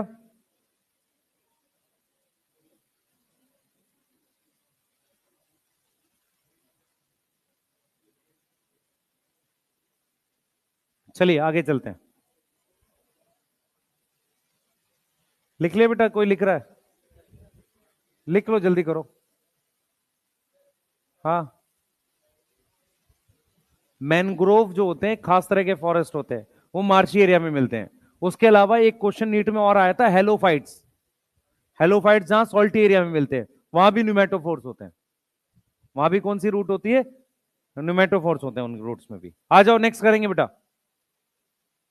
नेक्स्ट हेडिंग डालो, स्टेम। स्टेम के फीचर्स लिखेंगे फटाफट से। स्टेम के बेसिक फीचर। हाँ टाइम अभी है बेटा, समय बहुत है। हाँ 7 महीना अभी। Basic feature, develop from plumule. Develop from, बस भाई।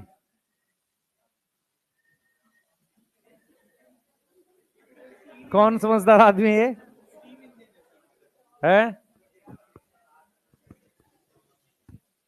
जल्दी करो जल्दी। कौन था?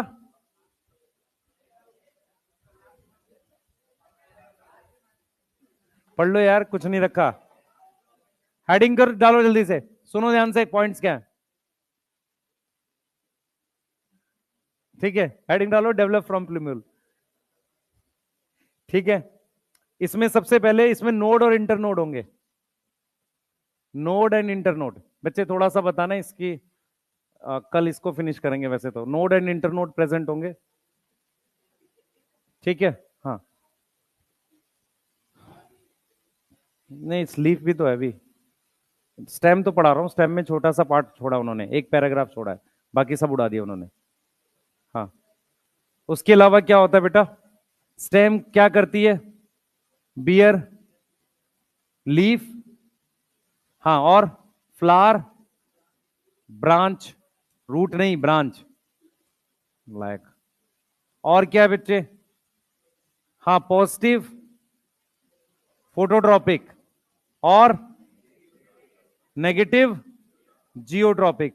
पानी को लेके कोई, स्टेम का पानी को लेके कोई मूवमेंट है? यस और नो? नहीं, पानी को लेके स्टेम का कुछ लेना देना नहीं है। हाँ, एक्चुअल में क्या होता है, अगर पानी को लेके कुछ हो रहा होता तो जितने भी प्लांट तालाब वगैरह के किनारे उगते हैं वो सब पानी में चले जाते हैं ऐसे। ठीक है, वो सपोर्ट नहीं मिलता, एक तरफ झुक जाना अलग चीज है। अगर पानी को लेके स्टेम अट्रैक्ट कर रही होती तो जितने भी ट्री पानी के बगल में उग रहे हैं वो सारे अपने आप मुड़ के ऐसे उसमें चले जाने चाहिए थे पानी में। ऐसा तो कुछ होता नहीं है। रीजन है ना, क्योंकि पानी रूट से आ रहा है। ठीक है, यहां तक समझ में आ रही? अब जरा इंपॉर्टेंट चीजें सुनो ध्यान से। रोल क्या है स्टेम का? सबसे पहले मेन मेन रोल है bear, branch, leaf and flower. दूसरा, ट्रांसपोर्ट करता है किसका? एनसीईआरटी ने फूड को फोटोसिंथेज लिखा है, मतलब जो फोटोसिंथेसिस में बना है। तो ट्रांसपोर्ट ऑफ फूड और मिनरल एंड वाटर, मतलब इसमें जाइलम एंड फ्लोएम होती है। तीसरा क्या करेगा? स्टोरेज। स्टोरेज ऑफ फूड थोड़ी देर के लिए कर सकता है। और क्या बनाएगा? हार्मोन की सिंथेसिस करेगा। ये रोल है इसका।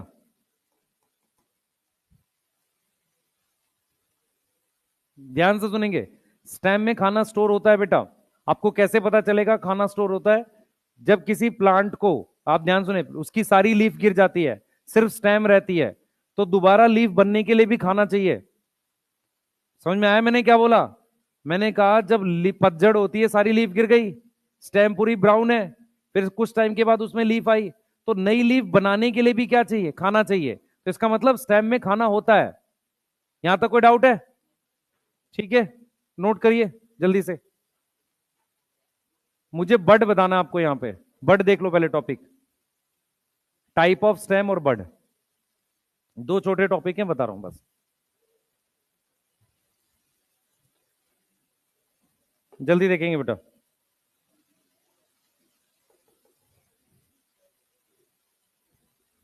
इधर ध्यान दें।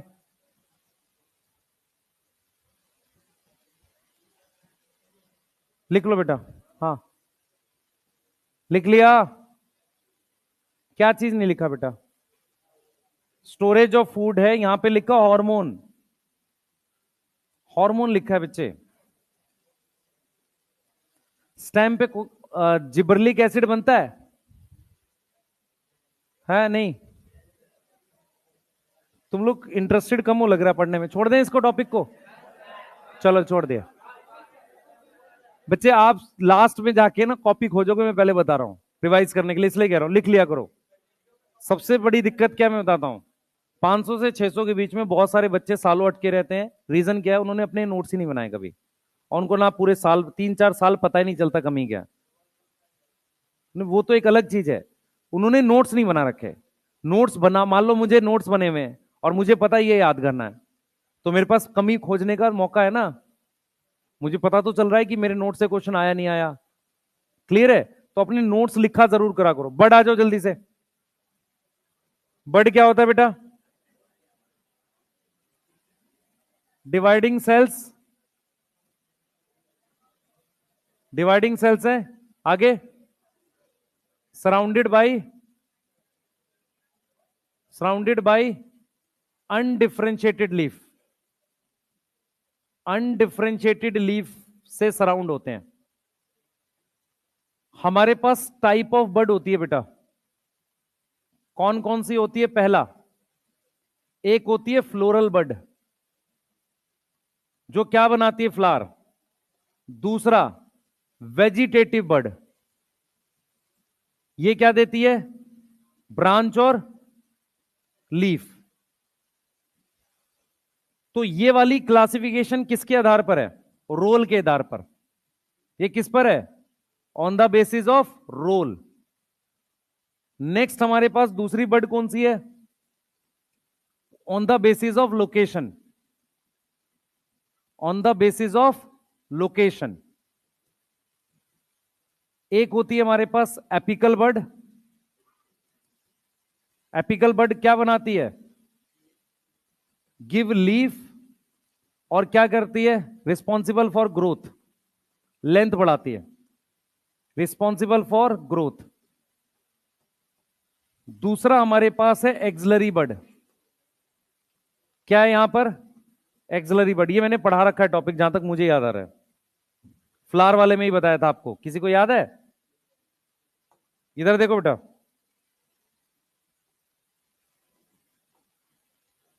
इधर देखो, यहां पर मेरे पास ये नोड है, ये लीफ है, ये वाली नोड पर कौन सी बर्ड है? ये एक्सलरी बर्ड है। यस।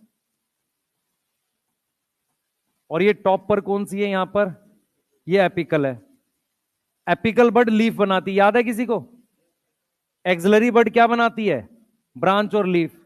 इसके अलावा एक बर्ड और होती है एडवेंटिशियस, वो क्या होती है? एडवेंटिशियस बर्ड की क्या डेफिनेशन है? अदर देन नोड, जो किस पर बने? अदर देन नोड बने। जैसे फॉर एग्जांपल, आप में से बहुत सारे बच्चों ने देखा है कि उस पर बर्ड बन सकती है, रूट पर, सीसम के पेड़ पर रूट में बर्ड आती है, ठीक है। ब्रायोफाइलम पर, ब्रायोफाइलम में लीफ बर्ड है, ब्रायोफाइलम में क्या आती है? लीफ बर्ड आती है। अगर बर्ड अदर देन नोड आ जाए, कैलस पे आ सकती है, कैलस पे बर्ड बन सकती है, तो अदर देन नोड डेवलप करे उसको कहते हैं एडवेंटिशियस। नोड पर हमारे पास एक्सिलरी बर्ड बनती है, और टिप पर हमारे पास क्या बनती है? Apical bud. क्लियर है? एपिकल बड ग्रोथ कराती है और क्या देती है? लीफ बनाती है। एक्सिलरी बड क्या करती है बेटा? एक्सिलरी बड क्या करती है? ब्रांच और फ्लावर, ब्रांच और फ्लावर ये डेवलप करती है। और एडवेंटिशियस बड क्या होती है? जो अदर देन नोड है। यहां तक समझ में आ रहा है? ठीक है। अब हमने जब आपको वो पढ़ाया था बायोलॉजिकल, 3 तरह के प्लांट बताए थे, हर्ब, श्रब, ट्री, याद है किसी को? ठीक है, वो स्टेम के बेस पे होता है।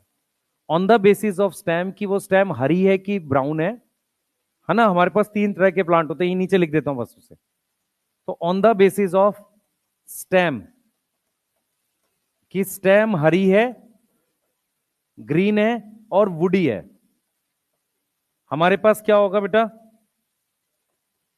3 टाइप के प्लांट होते हैं। कौन कौन से होते हैं? एक होते हैं हर्ब,